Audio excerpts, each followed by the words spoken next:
कलयुग का एक और बड़ा दोष बताया, वो है तरुणी प्रभुता गेहे। कलयुग में बूढ़ी माताओं की घर में एक नहीं चलेगी, जवान स्त्रियों का साम्राज्य वो तो हो ही रहा है। बूढ़ी माताओं की कहाँ चल, घर में रहना है तो बेचारियों को चापलूसी करते करते बात बोलनी पड़ेगी, बेचारी जावे भी कहाँ। बेटा बहू के साम्राज्य के सामने इन वृद्ध माताओं की नहीं चलेगी। लेकिन तरुणी प्रभुता गेहे, घर में युवा स्त्रियों का राज्य होगा, वृद्धाओं को कोई नहीं पूछ। अभी तो शुरू भी नहीं है, अभी तो आते समय में देखते रहिए क्या क्या होने वाला। इसलिए मैं आपको कहता हूं कि 7 पीढ़ियों का पेट भरना ये आपकी ठेकेदारी नहीं है। आपने अपने बच्चों को पाल लिया, आपने अपनी जिम्मेवारियां पूरी की।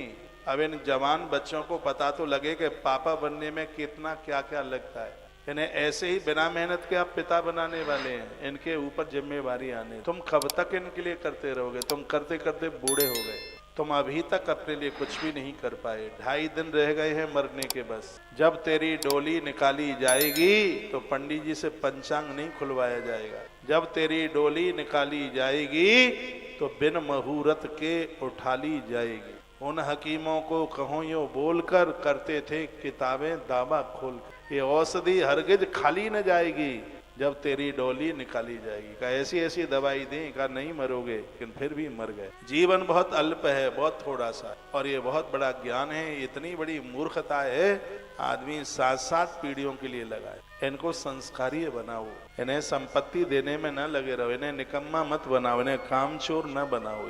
इन्हें देना है तो इनको संस्कार दे। एक सेठ ने अपने मुनीम को पूछा कि धन कितना है, तो उसने कहा 4 पीढ़ी बैठ के खाती रहेंगी इतना पैसा है। तो सेठ तो मूर्छित होकर के गिर पड़ा, पगला गया। कहने लगा 4 पीढ़ी के लिए तो है, 5वीं भूखों मर जाएगी, 5वीं का क्या होगा? 4 के लिए तो है, 5वीं का क्या होगा? सेठ पागल हो गया। सेठानी बड़ी परेशान। पुरुष लोगों को दिक्कत आती है तो माताएं बड़ी परेशान होती हैं, और माताओं को परेशानी होती है तो पुरुषों को उतना फर्क नहीं पड़ता, वो तो पुरुष है। अब वो सेठानी मैया बड़ी परेशान, उसने इधर उधर पूछा, सेनापति को पूछा कि सेठ जी तो पगला गए, यही चिल्ला रहे हैं 4 के लिए तो है, 5वीं पीढ़ी का क्या होगा? किसी समझदार व्यक्ति ने कहा यहाँ से 20 कोस दूर एक महात्मा जी रहते हैं, वो ऐसे ही पागलों को ठीक करते हैं। और महात्मा लोग तो इन पागलों को ही ठीक करने के लिए आते हैं धरती पर। कहा इन्हें आप वहाँ लेके चले।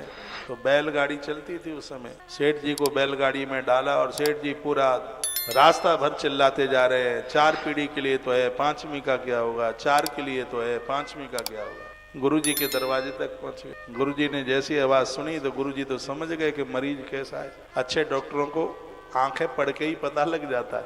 हाँ, हाथ के नाखून से बता देते हैं कि पीलिया कितना है, उन्हें पता होता है, अच्छे डॉक्टर को मालूम है। वो तो बीमारी समझ गए, सेठानी ने बताया नहीं, उससे पहले ही समझ गए। तो माई ने प्रणाम किया, कहा गुरुजी ये मेरे साहब हैं, पता नहीं इन्हें क्या हो गया है, और सुबह से ऐसी रट लगाए हैं कि 4 पीढ़ी के लिए तो है, 5वीं का क्या होगा? 4 के लिए तो है, 5वीं का क्या होगा? गुरुजी ने कहा कोई बात नहीं है, ठीक हो जाएगी। अपने चेले से कहा रसोई में जाके देखो, इनकी भोजन की व्यवस्था करनी है।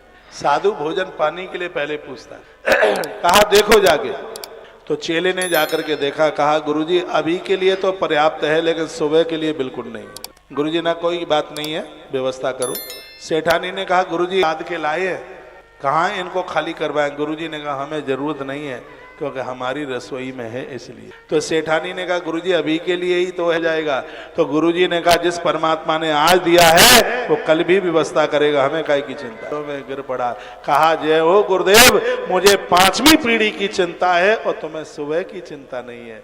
ऐसा साधु जीवन में कभी संग्रह नहीं करता। मैं एक बार फिर कहना चाहूंगा आपको कि आपने ठेकेदारी ले रखी है, 7 पीढ़ी तक बूढ़े हो गए इन सब के लिए करते कर। जिंदगी के अंतिम श्वास क्या 24 जन्म ले लेना तो भी इस खानदान को तुम तृप्त नहीं कर। यहाँ ऐसी फैमिलियां बैठी हैं जिन्होंने अपनी पूरी जवानी इस परिवार के लिए निकाल दी, अपने लिए कुछ नहीं किया। जब बच्चे विवाह के लिए हो रहे थे तो थोड़ा देना बंद किया, तो वही घर के लोग क्या बोलने लगे, अरे वो तो मैरिया का भगत है, उसने क्या किया है? अपने बच्चों के लिए, घरवाली के लिए जीता है, उसने हमारे लिए क्या किया? तुम इस दुनिया के लिए 60 बार काम करो, 61वीं बार मना कर दिया तो 60 के ऊपर पानी फिर गया। संसार की तो हालत ही ऐसी है, कोई नहीं तुम्हारी सुनता। आपने जीवन की 70 साल तो संसार को दे दी। मैं पुष्कर की पवित्र धरती से निवेदन करूंगा, बची कुछ ही 10-5 साल हैं, यदि इसे भगवान को दे दोगे तो परमात्मा राजी जरूर हो।